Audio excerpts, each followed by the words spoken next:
Hi, I'm Kirsten Matthews. Let me just tell you a little bit about gems and healing. How I got into it was there was a point in my life where I became very, very ill. I went to over 20 doctors and no doctor could help me or find out what was really wrong with me. And I'd always been a rock hound, and so one of the people in my club said, had you tried crystal healing? I had never really used it before. I'd used it for meditation. So I learned all I could about crystal healing. I ended up actually creating my own technique and healed myself, something that, as I said, 20 doctors couldn't do. So anyway, I have here the technique, and also here I have many crystals. Crystals are used for many different things, not just for healing you, but healing your environment. Yes, I'm Wendy Cicchetti, and what we do is work with people on a healing basis with Reiki energy and also healing stones and gems. We work with the people on what their particular body needs are, and work on creating pieces of jewelry that will enhance their energy field and align their chakras and give them something to help absorb the toxins from their body. Give them instructions on clearing the toxins from the stones. I personally create all the jewelry myself, and all the stones that we work with are ones that we pick for the energy level that the stone emits. Yeah, my name is Mark Hanson, and I'm a gem light evaluation consultant. And what I do is I have spent the last few years with more of an inward direction in my life, learning to get answers to questions by going inward, and have developed a relationship with the divine within me, and Divine Mother specifically, and have always had an interest in gems, and out of that has developed a methodology for sitting with a person and who is open to having this consultation and providing them with 3 different gems that help free light in their energy system. The maintenance of them, the cleaning of them, and the choice, size, type of gem are all considered, and a purpose for the gem, specifically for the individual, is given to me, and I pass it on to the individual. It's very detailed, it's taped, and then a blessing from Divine Mother is provided, and the results have been very positive for helping people be more comfortable, more free, and more open in their lives. Less worried, less fear, that type of thing. Okay, my name is Robert Wood, and I'm from Boulder, Colorado, and I teach people about precious gemstones and their aura. I'm an intuitive reader, and as an intuitive reader, I teach people about how their aura is reflected in the stones that they like or dislike. Okay, this stone here is called Bloodstone. It got its name from when Jesus Christ was on the cross. They said that his blood dripped down onto the heliotrope plant, and which caused this onto this and turned into stone, which of course if you could get closer you can see little drips of looks like red in there representing the blood.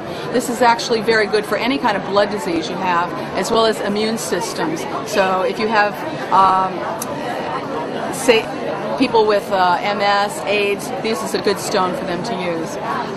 Another stone we have here is Hematite. It's kind of a silver little stone. This is excellent for any kind of leg pain. Actually any pain at all, but leg and neck pain is very good. What I recommend is just rub it on that part and just hold it. Your hand is a chakra, so you use that point and just lay it on your hand like that, and just visualize yourself being healed. Believe me, it takes it away. I don't use any kind of medication. I only use the rocks, and the rocks work great. If you have some Amazonite, which is a blue rock, actually I don't think I have any, you put it underneath your pillow, it'll help you sleep at night. So there's many different forms of healing that you can use for different kinds of stones. These are just a few of them. Oh, you may want to look at the amber. This is an incredibly clear piece of the amber. And for people who don't know what amber is, it's actually resin from trees. This could date back literally millions of years. In a lot of pieces of amber, you can actually see bugs that have been petrified. We've had several people at the show who have an understanding of quality, have come up and picked up this stone and, or this piece, this mineral, and said, "My word, this is a phenomenal piece." Western people tend to value gems for their monetary value and their beauty, and Eastern people for the same reason. You know, if you're talking about Jyotish, which is a Vedic tradition of valuing gems for influences according to the planets, that's another body of knowledge that's from the East. You know, it's a Vedic tradition. But generally, Asians, where I have a home in Asia as well as here, people tend to value them for their beauty and their monetary value. I do with so many clients, it's really hard to say about any one particular client, but the main thing that what happens with people when they work with me, they get in alignment with the colors that they're supposed to have in their life, and by the colors that they are attracted to or their need in their life, and they start to get those colors, it changes their life. Like I was just working with a gal that needed the color red. She got some of the red and she met somebody in this show that they kind of felt really attracted to each other. So it's that connectedness with the color vibration that can change their life. This is an celestial. This is actually a smoky celestial. Smokies are wonderful for, it's called the stress stone. So if you get stressed out, you might want to grab a smoky. However, this is a special smoky because it is formed as an celestial, which means it has kind of a flat way it grows. But this is also, they call the Enchanted Crystal, and will also help again in expanding your awareness, becoming more clear about yourself and what you're doing. It's a Smoky Quartz crystal ball, completely clear.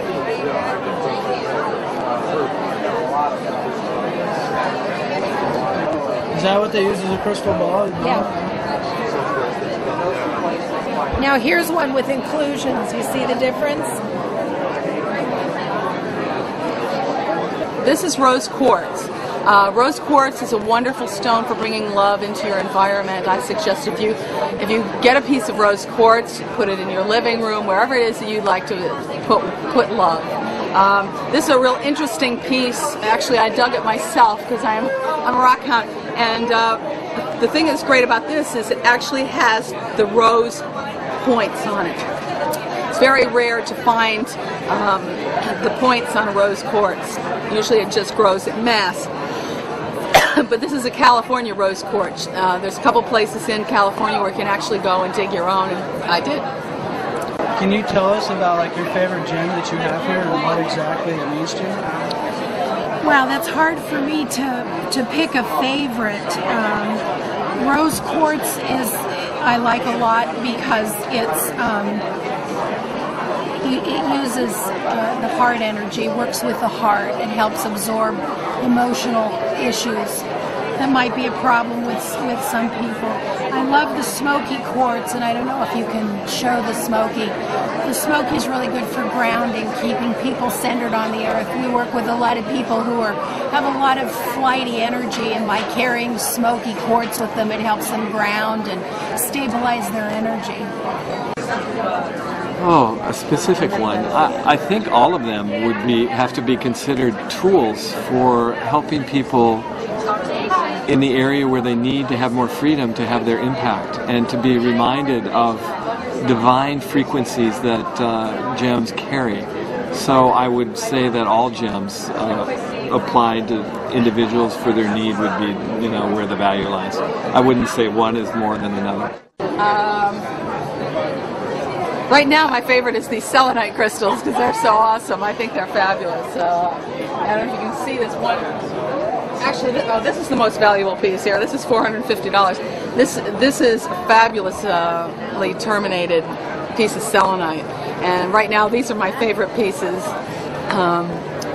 But I have so many. I mean, I have so many rocks that I just love them all. And this is a great piece. So amethyst represents a lot of transformation. Person wants to change their life. They're going through transformation. they want to become, like, say, more of an artist. They want to become more of a writer. They want to get more creative in their life. It helps transform them from their not being able to be a writer into a writer, or it helps somebody be more of a creative artist or an actor. If they want to learn how to be more active, they need amethyst or purple in their vibration, and then they can do their creativity in a better way. Maybe they might be scared or shy. Amethyst would help them feel more confident. Well, it's a natural draw. I think anyone who is involved in stones finds that they're naturally drawn to the earth, to things of the earth, the natural energies of the earth. And my husband and I are healers with Reiki, and it's a natural adjunct to the Reiki energy. Whatever we can do to provide tools for people to become more healthy and enjoy their lives better, that's why we use the term providing tools for better living. This is a piece of gypsum. This actually grows in the deserts of Africa. It kind of forms up. It's kind of like, it is a crystal in its own way, but it forms out of the desert, comes up out of the sand. You'll find a lot of sand with it. This is actually called the lucky stone, and it's supposed to give a person that has it great fortune. It's just really a wonderful piece of art of Mother Nature. Basically, everyone has always valued gems for one reason or another, either monetary or whatever. But if you hand a gem to an individual, either someone who's never had one before, or a young child, or a jeweler, they all tend to have the same response. And that response is that they're holding something of value, something special. And that specialness is really not monetary. It's the fact that free light, which is an expression of love, which also is free in a gem, held in a gem, is experienced. And so it's considered valuable, considered a different frequency than they're used to. And that frequency of freedom held in light, or free light, is something that we want to have in our own lives. And that's the effect. It's a gift, actually, from the Creator to have that influence, to remind us of the freedom that love and light need to have in order for us to be fulfilled. Here's a really nice one. This is a round Labradorite, and Labradorite is a stone that represents telling the truth. If you have somebody that you don't feel like you can trust or not truthful, get some Labradorite and have them and put it around them, and they'll want to tell you the truth and not lie to you. It's the calcite crystals. You can see these are actually pegmatites, which means that they're formed in caves. They drip down, and this is how they actually form. These also are an extremely powerful, spiritual expanding stone. So you might want to try that. There's called a Mexican peacock stone, and it's related to creativity and being able to visualize your dreams. And when you have this stone, your dreams come into reality. Other stones that I have here, some of you might be aware of obsidian. These are actually obsidian needles. They form this way, they break off, and that's what they look like. Obsidian is a wonderful stone for protection. The Native Americans have been using obsidian for many years for that particular purpose. We have many of those. Oh, this amethyst by far. This piece right here. How much did you say that's worth? About $5,500. How much would you say that rock is worth? That mineral is worth about $5,500. All right. One more thing that people might want to know about, because I've done many lectures and telling people about how to work with crystals. Some people say, well, I don't feel anything from the crystal. Well, my suggestion on that is try a different stone. Every stone has somebody that it's appropriate for. Many times they'll call to you. I have many people that have even called me after they've seen some of my stones, says, I really have to have that stone. It's because the stone is actually an entity. These are actually entities, and they will call you, they want to be with you, and when you feel the energy, it's because they're resonating with your energy. And it's just a matter of you being open enough to be able to feel that energy, to be able to, accommodate the healing that they're going to perform. I would say it would be twofold.